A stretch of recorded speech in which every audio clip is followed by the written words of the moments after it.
Nous passons à la question suivante. Question numéro 5, qui porte sur l'admission en non-valeur de créances irrecouvrables et créances éteintes. Et c'est donc notre adjoint aux finances qui va prendre la parole.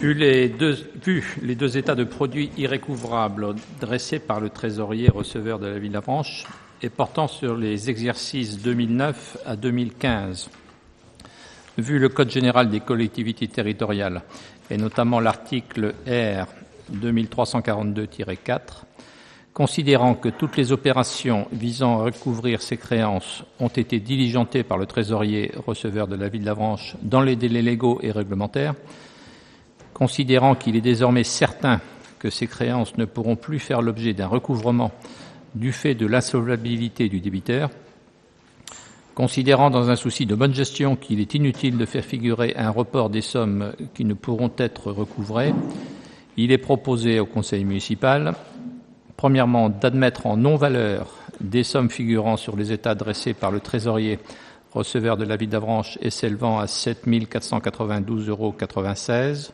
correspondant à des redevances d'occupation du domaine public, à des locations de salles et aux factures de restauration scolaire. Deuxièmement, d'éteindre les créances pour 6 160,10 € correspondant à une location de la salle Victor Hugo et à des factures de restauration scolaire. Au budget primitif de l'exercice 2015, voté le 13 avril 2015, un crédit de 22 000 € a été inscrit au compte 6 541 intitulé « Créances admises en non-valeur » à la sous-fonction « Sans finances ». À ce jour, les crédits sont intégralement disponibles au compte 6 541 intitulé « Créances admises en non-valeur ».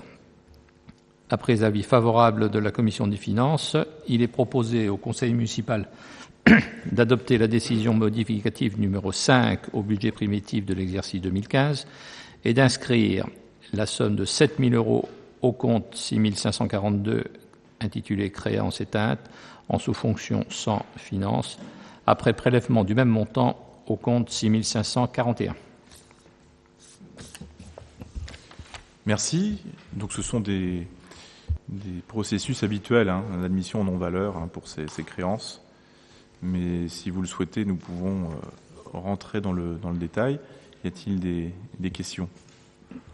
La Commission des finances, de toute façon, a examiné dans le détail toutes ces choses. Donc s'il n'y a pas de remarques particulières, on peut mettre au vote cette question numéro 5. Y a-t-il des abstentions ou des votes contre ? Aucun. Donc à l'unanimité, la question numéro 5 est adoptée.